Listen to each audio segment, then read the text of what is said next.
Welcome to The Deep Dive. Today, we're getting into something really fascinating, maybe even a little unsettling in the world of online betting. Ever heard about this invisible line? The one that separates just a lucky winner from someone the sportsbooks call a sharp. Yeah, it's a really critical line because, once you cross it, things change. The way the sports book treats you, it's completely different. Right, and that's what we're digging into today, how these sports books sort of secretly identify and then actually restrict these sharp players. We're talking about hidden metrics, stuff most bettors probably have no idea exists. So maybe first, what exactly is a sharp? Is it just someone who wins often? Well, it's more specific than that. Sharp isn't just, slang for a good gambler. It's about players who consistently find an edge. They make bets with a positive expected value, meaning statistically, they're likely to profit over the long run. Okay, so they're not just lucky, they're skilled. They actually win consistently. Exactly. And for the sports books, whose business model relies on, well, most people not winning consistently, that's a problem. It's bad for business. So, how do these huge online betting companies, with all their technology, actually sniff out these sharps? It can't just be a gut feeling, can it? Oh, definitely not. It's pure data, Mm. just massive amounts of data analysis.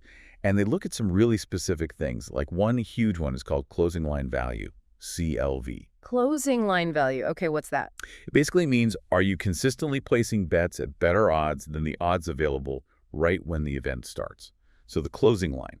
If your bets regularly beat that final line, it suggests you're predicting market moves, not just guessing. Ah, I see. So you're essentially getting value that disappears by game time. You're ahead of the market curve. Precisely. And doing that consistently is a massive red flag for them. It shows you're finding edges before the market fully adjusts. Wow, okay. That's pretty sophisticated. What else? What other patterns are they looking for? Bet timing is another big one. Sharps often bet early, like really early, as soon as the market's open. Before the lines have settled, maybe. Exactly. Or they might bet at very specific moments when they spot a line that seems off, maybe before it gets corrected. And they often do this in, less popular leagues or more niche markets where the lines might be softer. That definitely gets you watched. Okay, and I read something fascinating about the amounts people bet. Stake consistency or maybe inconsistency? Yes, that's key too. Recreational players usually bet round numbers, Yeah. right? Like $10, $20, $50. Yeah, makes sense. Easy numbers. But sharps, especially those using models, might bet very specific amounts calculated for optimal value, like $43.20 or maybe $79.40. Weird amounts like that. Yeah, those odd numbers signal precision. It suggests they're not just picking a number, but calculating an exact stake based on perceived edge, maybe using something like the Kelly criterion. That's like precision in disguise. And what about the types of bets? Good point. Casual bettors often go for parlays, accumulators, those flashy boosted odds offers, the long shots with big potential payouts. The lottery ticket type bets, sort of. Kind of, yeah.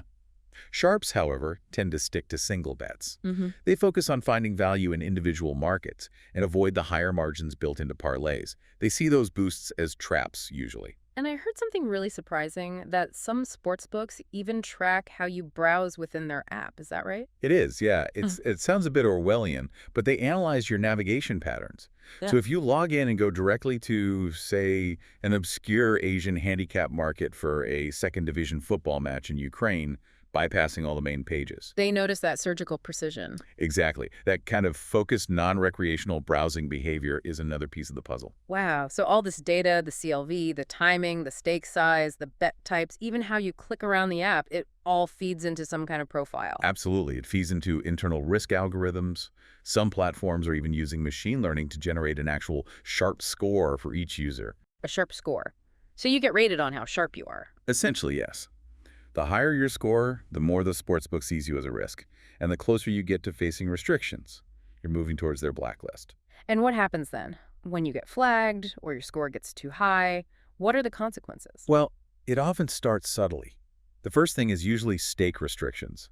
Suddenly, the maximum amount you can bet on certain markets gets slashed. Like drastically. Oh yeah, we're talking maybe only being allowed to bet a few dollars or even cents.